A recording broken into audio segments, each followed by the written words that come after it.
Beberapa waktu lalu, Kalimantan Selatan tengah mengalami banjir dalam kurun waktu yang cukup lama.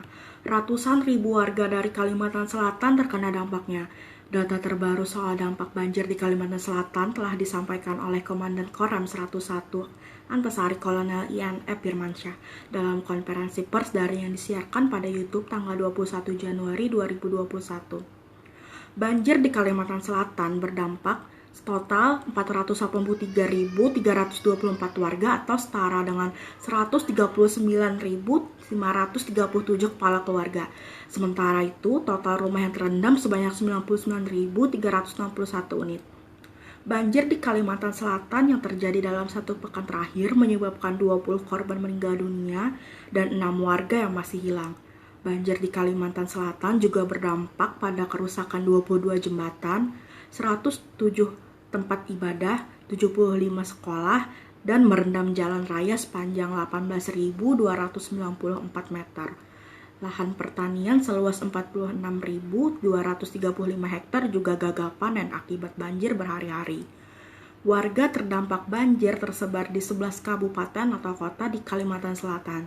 Ke-11 daerah itu Hulu Sungai Tengah, Kabupaten Banjar, Kabupaten Tanah Laut, Barito Kuala, Balangan, Tabalong, Kota Banjarbaru, Tapin, Hulu Sungai Selatan, Kota Banjarmasin, dan Hulu Sungai Utara.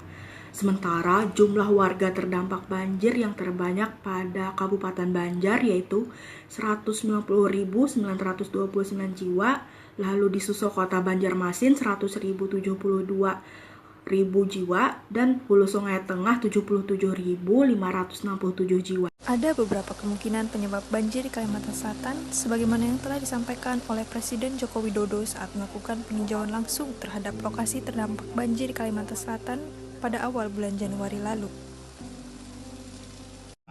Curah hujan yang sangat tinggi, hampir 10 hari berturut-turut, sehingga daya tampung Sungai Barito yang biasanya menampung 230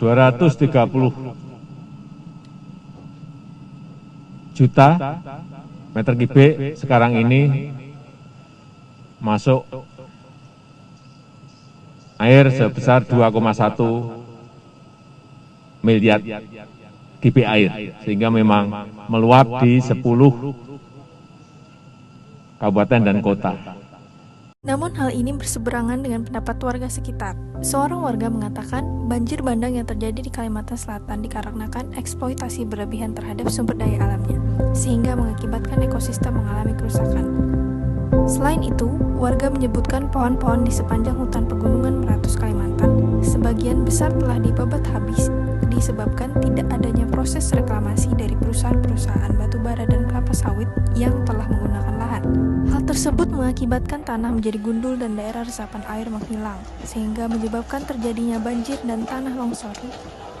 Direktur Inventarisasi dan Pemantauan Sumber Daya Hutan, Ditjen Planologi Kehutanan dan Tata Lingkungan, Belinda Arunarwati Margono juga mengakui bahwa terdapat penurunan luas hutan alam dan daerah aliran Sungai Barito di Kalimantan Selatan selama periode 1990 hingga 2019. Menurut Belinda, selama kurun waktu tersebut, penurunan luas hutan alam dan daerah aliran Sungai Barito di Kalimantan Selatan mencapai 62,8%.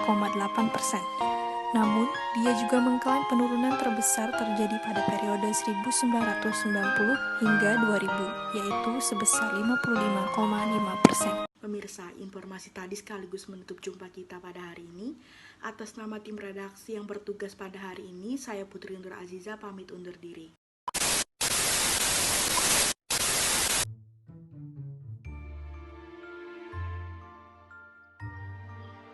Hai semuanya.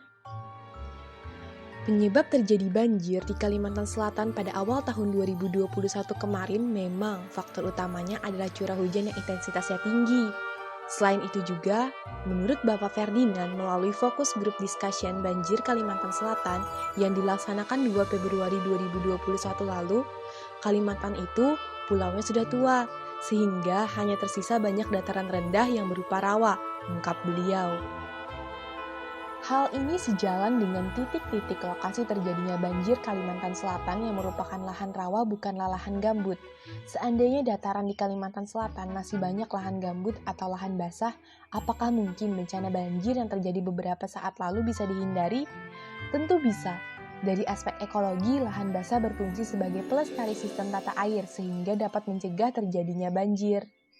Lahan basah memiliki daya serap dan daya tampung yang tinggi. Lahan basah juga bisa menjadi sumber persediaan air, menjaga lingkungan dari perubahan iklim dengan menyimpan karbon, hingga mensejahterakan masyarakat yang bermukim di sekitar lahan basah. Meski tidak terlihat luas atau besar, namun lahan basah merupakan sistem yang sangat penting bagi alam seperti pembuluh darah bagi manusia. Oleh karena itu, mari kita bersama-sama menjaga, mempertahankan, dan melestarikan lahan basah.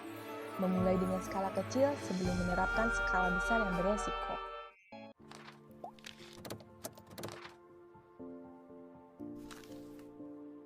Saya Putri Nur Aziza. Saya Nurismayanti. Saya Maulida Safitri. Saya sebagai anak bangsa, Sebagai masa depan Kalimantan Selatan, kami siap menjaga negeri ini.